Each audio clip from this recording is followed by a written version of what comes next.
Halo teman-teman semua, selamat datang kembali bersama saya di seri pemrograman Java berbasis OOP.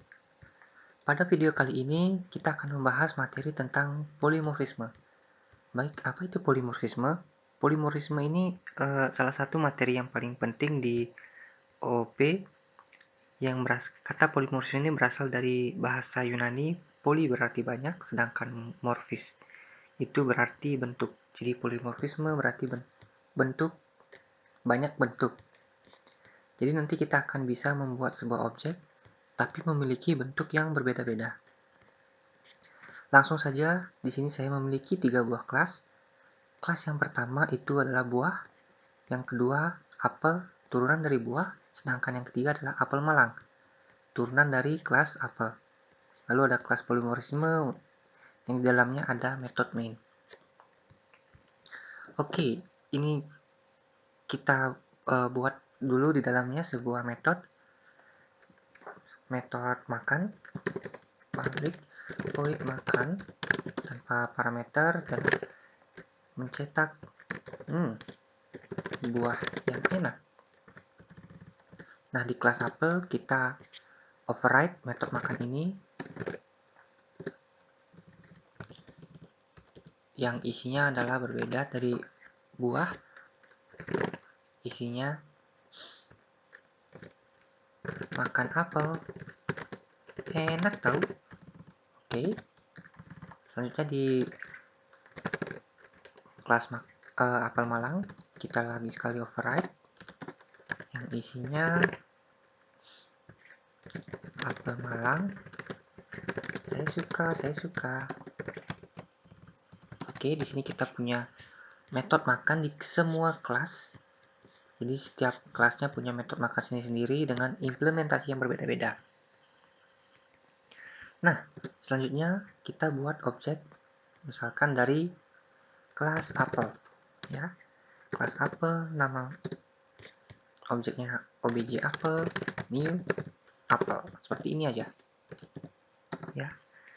Terus di dalamnya kita panggil metode makan. Maka yang terpanggil adalah yang di kelas apel, ya kan? Oke. Tapi kita bisa mengubah ini, maksud saya ini, menjadi sebuah turunannya. Ya, dalam hal ini berarti ini kita bisa ganti menjadi turunan dari kelas apel, yaitu apel malang. Seperti ini bisa. Apa artinya ini?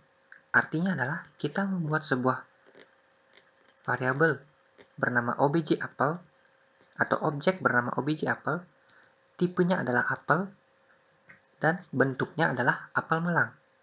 Ya, ini tipenya, ini bentuknya. Atau dalam literasi yang lain, yang ini disebut declared type.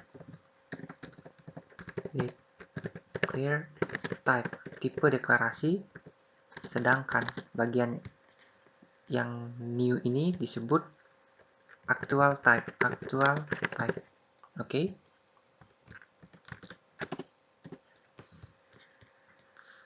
Nah, pertanyaannya, metode makan ini akan memanggil yang mana?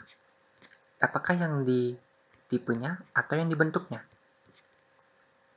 Kita lihat hasilnya adalah apel malang. Saya suka. Yaitu akan dijalankan yang di sini, ya kan? Tetapi perlu diketahui bahwa metode makan ini tidak menjalankan metode makan yang di apel malang. Tetapi metode makan yang di apel menjalankan yang di tipenya. Menjalankan di tipe tetapi menggunakan implementasi yang di bentuknya. Gimana? Bingung? Oke. Jadi sebenarnya metode makan ini memanggil yang di sini di kelas apel tetapi menggunakan implementasi yang apel malang. Kalau nggak percaya, kita buktikan. Saya klik 2 kali di makan ini dan dia ke highlight. bagian makan, metode makan di apel, bukan di sini. Ya, itu bukti yang pertama. Bukti yang kedua bahwa makan ini manggil yang di apel adalah kita bisa lihat makan. Lihat di atasnya, di sini saya memakai NetBeans dan terlihat bahwa metode makan ini berasal dari package polimorfisme kelas apel. Oke, jadi terbukti bahwa makan ini berasal dari metode dari kelas apel. Sedangkan hashcode dari objek karena dia inheritance ya. Oke, itu yang pertama. Selanjutnya, kalau kita membuat seperti ini, maka hal-hal yang bisa kita pakai hanyalah hal-hal yang berasal dari tipenya saja atau declare tipenya saja, tetapi menggunakan bentuk-bentuk dari actual type-nya. Contoh, di kelas apel Malang saya tambahkan metode, namanya metode kualitas, public void kualitas. Ini cuma not responding.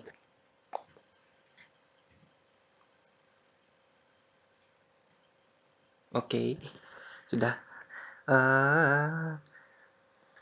Kualitas apel Malang sangat baik, misalkan begini. Nah, lalu di objek apel ini kita lihat dia tidak punya metode kualitas, ya, tidak ada metode kualitas.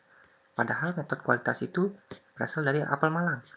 Apel Malang tuh bentuknya apel Malang, tapi tidak ada objek metode kualitas.